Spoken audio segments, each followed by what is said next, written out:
په خاوره کې خاوره وسپارل شو. اوس یو خوشحالي د شهادت، یعنی شهادت د شیخ صاحب رحمت شاه مبارک الله دې قبول او منظور کړي،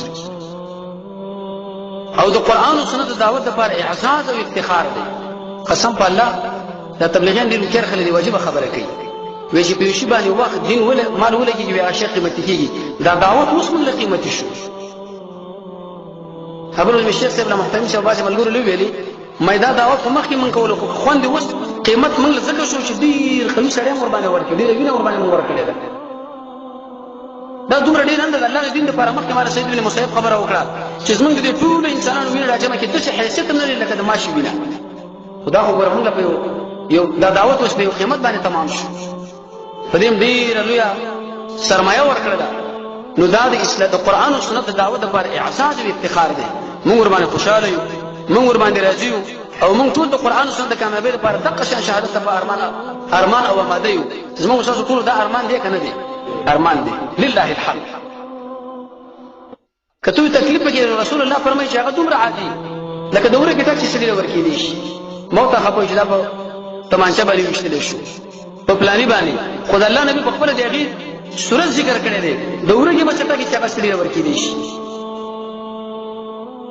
وشو خبرداري د قران شهید شیخ رحمت شاه د جنازې د ادا کولو څخه سم دستي دا خبره رسنیو انټرنیټ شیخ احمد شاه ورسوله په غورز باندې. او لله الحمد الله رب العزت شیخ صاحب نو دراز ورس اېدو دا جهود او دعوتونه دې الله قبول کړي. قسم په الله لکه څنګه چې په هغه ډګر کې ابوبکر ولاړو په دې ډګر کې الحمدلله شیخ صاحب احمد شاه وزرید چې دا شهادت د قران او د اسلام او د الله لپاره. موږ دغه ظالمان نه پیژنو، ځکه موږ نه پیژندل چې د درس دار روان شوی دی څو کسان په کوم گاډي په کوم موټر سایکل باندې په کوم طریقه باندې روان و. دا معلومات صرف او صرف حق ذات لري چې هغه مستوي علی العرش. نو دغه ظالمان موږ نه پیژنو، موږ د انتقام اراده نه لرو او نه چاله د انتقام اخیستلو اجازه ورکوو، بلکې معاملې الله عادل او کریم ذات مسوارو. فنعم المولى ونعم النصير. الله دې کومه کوونکی دی او خو منتقم دی. انتقام به اخلي.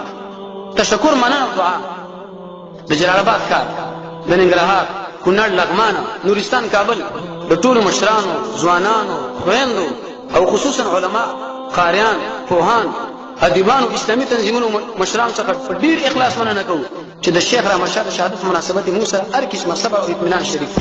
موږ د اسلام بدلون نشو پوره کولای، د الله تعالی څخه ورته کیسه بدلی غواړو، عفو او بخښنه ترې نه غواړو، ځکه دا ټول عزتمن مېلمانه وو. الله رب العزت دې دا شهادت قبول کړي. رب العالمین دې ټول مسلمانانو مړو له بخښنه وکړي، او رب العالمین دې موږ تاسو په دې لار کې استقامت او ثبات راکړي. او الله رب العزت دغه شهادتونه موږ تاسو لم نصیب کړي. د مرګ سوال کول نه، لیکن د شهادت سوال. عمر رضی الله عنه دا خبره کوله وی رب ستا په لار کې مال شهادت نصیب کړه، او ستا د نبی په دې کار کې مال مرګ. بعض ملګرو له پسین کې دا سوال چې دا د جنگ ځای ورځینو په دې کې بدل څنګه شهادت راځي. اما غو چې په سر باندې کې ابو لؤلؤ په نامه چې کوم بی ایمانه او زنديق او هغه باندې گزارنه وکړه په شهادت ورسول. او دا خبره ورسول وسم دا خو نو نه ده، خو نه مسله ده. عثمان بن عفان څومره کوي داغه په سیرت کې موږ دا ویلو د اتیا کلو په عمر اول گزار چې کله ورمانه وکړي د توري د کوتک په سر باندې به گزار د لاس راکې لاسي ورنه قوالو او هغه ویل په قران باندې پرې وته فسيكفيكهم الله په آیات باندې. بالکل دا د عثمان رضی الله عنه په اقتدا کې ورغه، د عمر بن الخطاب په اقتدا کې ورغه.